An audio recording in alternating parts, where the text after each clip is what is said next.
So, if you've been watching lately, you already know I started my TRT journey back in March. I'm not going to go into the full background on here because I have other videos that I cover all of that in.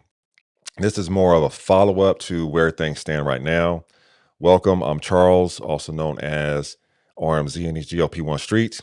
And real quick, according to my analytics, the majority of people watching right now are not subscribed. So do me a favor, hit that subscribe button and then hit the like button. And if you're watching on the mobile app, hit that hype button after you like it. Let the algorithm know that we are out here. Okay, let's get into it. So my TRT prescriber had put in lab work for me to check my testosterone levels once I hit the 2-month mark of treatment. My total testosterone came back at 1,223. And honestly, I was feeling great. Like everything had clicked into place. My drive and motivation were up. My libido was back. The depressive mood that I was dealing with was gone. My mindset was clear. I was hitting the gym for the first time in 4 months, going 4 times a week. I genuinely cannot remember the last time I was firing on all cylinders like that. The problem, my prescriber did not see it that way. She was alarmed by the number. She even made the comment that it was illegal for my levels to be that high, which for the record, it's not. I think what she meant is that it fell outside of the urological guidelines, and she did not want to deviate from those guidelines. As Dr. Morgentaler puts it, the guidelines are for physicians that don't know what they're doing. And there's a lot of doctors that don't know what they're doing around hormones. So that's not surprising.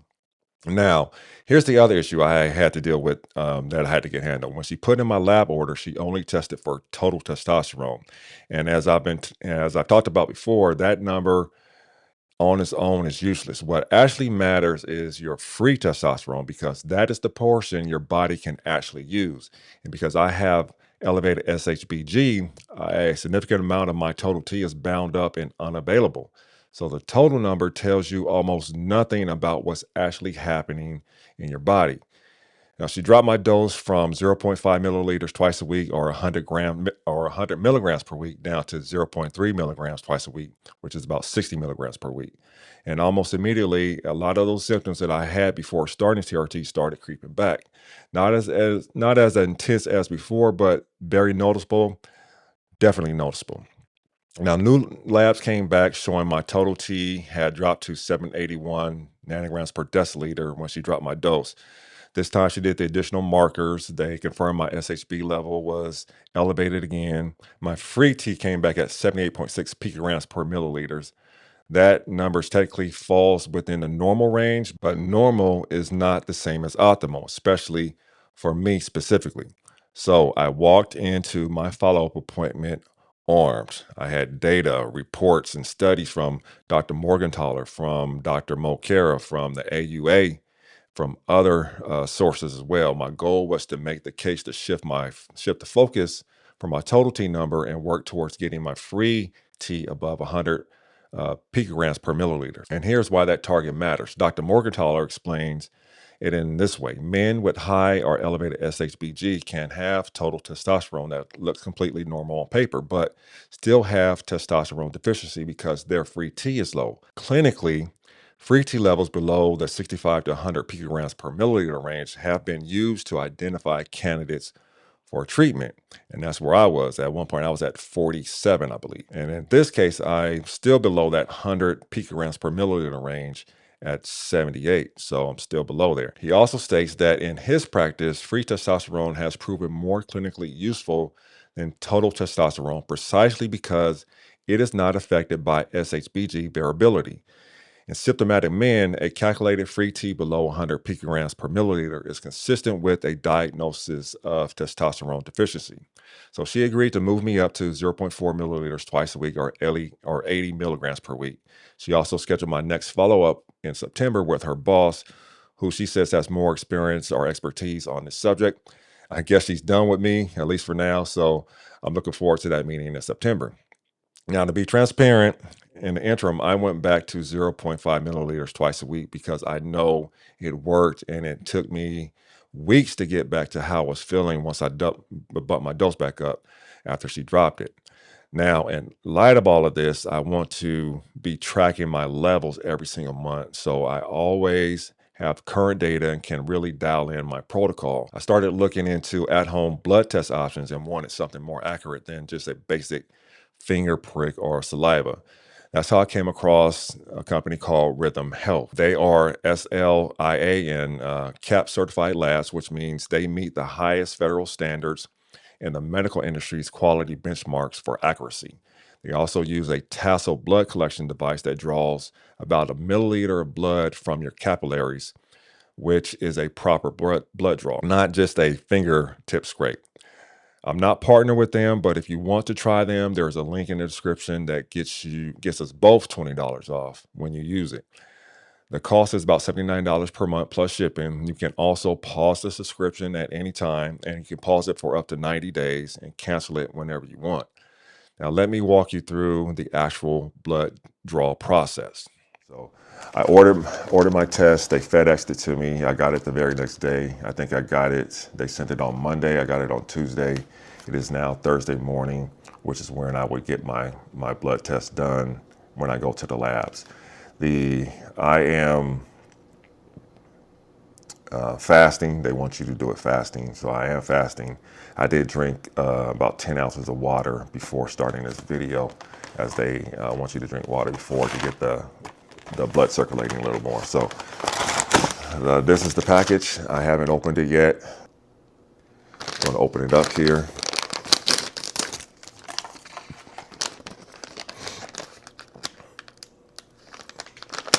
And see how this goes.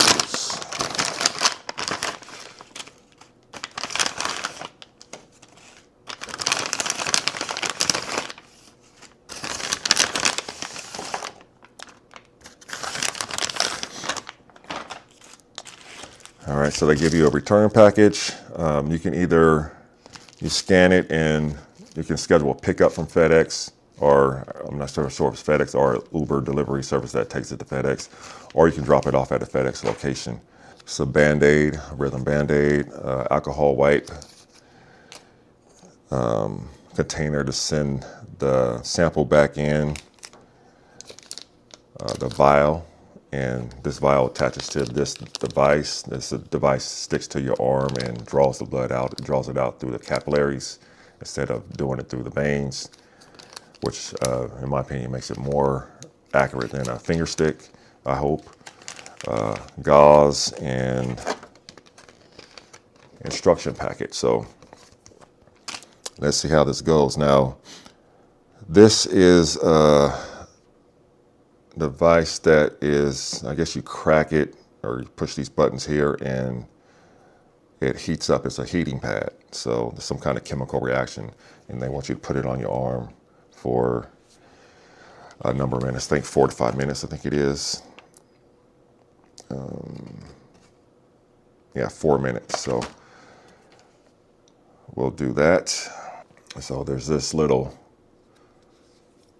I don't know, there's this little circle here that you can see. I guess you're supposed to press that with your thumbs to crack it.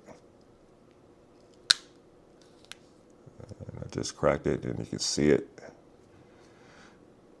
filling up.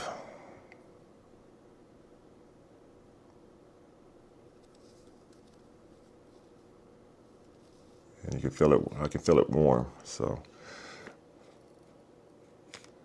I am going to start a timer for 4 minutes. All right, so we did the full 4 minutes there on the heat pad. Now I got to put this bad boy together. Before I do that, I'm going to alcohol wipe the area. And while it's air drying, I'll put the device together.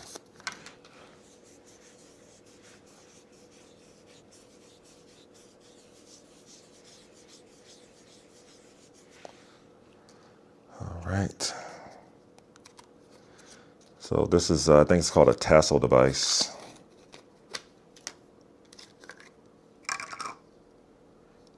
All right, there's a hole there to put this tube on. Has my name and barcode number on there, a QR code, date of birth and all of that, just like you would with a normal lab. So I'm going to stick this tube on. It's stuck together. Take the sticker off the back and stick it on my arm. And there's this cap that you take off of it. And then you press this button here, and it could take up to 1 to 3 minutes before blood starts filling in. So we'll see how that goes. Okay, that took about 3 minutes and 43 seconds to fill the tube.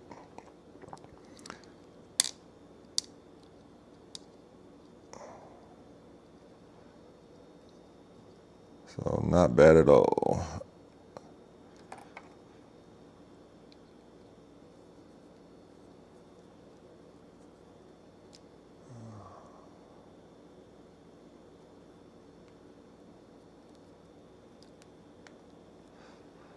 All right, so it's a full vial. They want you to invert it 10 times.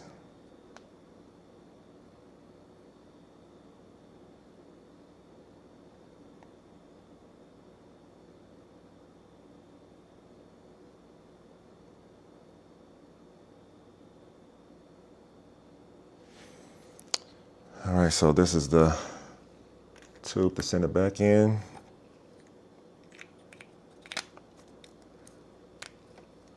Good to go. And there's a QR code here that you scan to alert them that you're sending it back so they can look for it, and you write your date of birth on it and put it in this envelope and send it back. So next time you see me, I'll have the results. Okay, I'm back, and I have to say the turnaround on this was genuinely fast. I ordered the kit on Sunday, June 14th. It shipped June 15th, and it was in my hands on June 16th, that Tuesday. I took the test the morning of June 18th and sent it back that same morning. It arrived back at their facility on June 19th, and I had my results at the end of that day on Friday, June 19th. That is a fast turnaround for lab work. Now let's look at my results. So this is my results for my blood draw. You see the top here. I have 60% of my markers are optimal, 29% are average, and 11% are out of range. And what is out of range is, for my hormones, is my total testosterone. It is slightly above their optimal level. It came back at 1132 nanograms per deciliter. And what I like about this is they give you personalized results.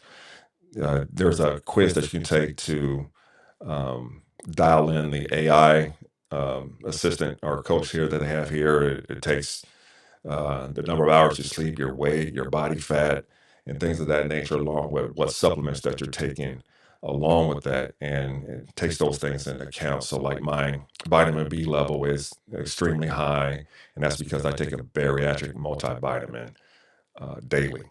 But for my total testosterone, you can click here and get a summary of what they're saying. So it's saying my total testosterone is 1132, which is slightly above the optimal range and above the standard range. And it's giving your current testosterone cypionate use. This likely reflects strong androgen exposure, and your free testosterone is still within an optimal range, suggesting a meaningful amount is available to tissue without appearing excessively elevated. This can support muscle performance and recovery goals, but it's worth watching over time alongside markers that can shift with higher testosterone exposure, especially SHBG, estrogen, hematocrit, and ApoB. There's no prior total testosterone results here to compare your trend, so your next rhythm test will be the best way to confirm whether this level is staying consistently elevated or settling into a steadier range. And that's one thing that I don't like about this particular one, is that you can't upload prior labs from another facility. So there were a few out there where you could do that. You can upload your Quest or your LabCorp labs but this one doesn't do it. That's probably the one thing that I don't like about it. But they do give you a lot of markers. I think there's 30 or so markers that they're looking at here. You can see my SHBG is elevated. I think my last test it was 55. Now it's close to 59. My free testosterone, this is the number that I am concerned about. This is why I was advocating for her to bump my dose up to 0.4 milliliters per twice per week. And it came back, it came back at 184.9. So hopefully that number is accurate. Now, with this in mind, knowing that I was at, I went back to the 0.5 milliliters per twice per week. I'll probably go down to 0.5 milliliters twice per week and see what happens on my next test, because I want to probably get my total testosterone number, even though it's irrelevant for my purposes. I want to get it down to probably 1100, somewhere in the 1,000 range, so they're not so alarmed about it. But I want to keep my free testosterone level high as possible, above that 100 picograms per milliliter. So this is slightly above their optimal range. I think their optimal range, yeah, there it goes. Their optimal range is 120 to 180. So if I can get somewhere in that range, 120 to 180, and bring my total testosterone number down by going to 0.4 milliliters twice per week, I want to do that. So I'll see what my next month's test does and make adjustments from there. Maybe I even end up going back to 0.4 milliliters twice per week. Maybe that is a good dose for me. I just wasn't sure, but I knew that the 0.5 milliliters twice per week was working for me. It was perfect for me and how I was feeling. But maybe 0.45 or 0.4 is actually the right dose to keep me in that range here, keep me at least above 100 picograms per milliliter on my total, on my free testosterone, I should say. My estrogen levels is normal, so that's good. I'm not aromatizing any of the testosterone that I'm injecting. For my metabolic efficiency, everything's pretty normal or average, as to say. But my vitamin B12 is high, and because I noted that I was taking a multivitamin, and it has that in the AI thing here. It says that my bariatric multivitamin is likely the contributor, so it's most often reflects high intake rather than a problem on its own. So just let me know that based off of what I put into the survey. But everything else is optimal. My albumin, my alkaline phosphate, GCT, ferritin, triglycerides, thyroid stimulating hormone, triglyceride, HDL ratio, my vitamin D levels, my creatine, and uric acid, all optimal. Now, heart range is out of range, my ApoB, so that's something that I'll be watching. I guess an explanation of what that is here. I guess it's like a protein that is on the LDL particle or something. So it's this slightly elevated, but I'll be watching it nonetheless to make sure that I'm good there. These are all the health markers. My total testosterone, LDL, and hematocrit are all average, and all of these are optimal. So these are all of the biomarkers that they bring back for the test. So I'll do another one. It's probably sometime after July 14th. I think that's when my next order ships, and go from there. So that's it. I'll be using them over the next few months ahead of my appointment at the end of September, and then do a comparison of all these results with what Quest Labs comes back with. I think I have to do my Quest Labs like 2 weeks before my September appointment, which I believe is like September 25th, sometime at the end of September. So again, if you're interested in trying this out, again, I'm not partnered with Rythm Health. There is a link in the description that will give us both $20 off if you order. It's $20 off your first order. Again, these are $79 a month. and you can. So it'll be $59, but there's also a shipping cost that goes to FedEx. And like I mentioned in the draw video, you can have it picked up at your home, or you can take it back to a FedEx location. For me, it was just a Walgreens around the corner from my house that takes FedEx drop offs. So it was real easy for me to drop it off around the corner. So I'm looking forward to seeing what the results in the future bring. So let me know if you have any questions. And again, hit all those buttons, the like, subscribe, and hype if you're on the mobile app. And I'll talk to you in the comments. Have a good one.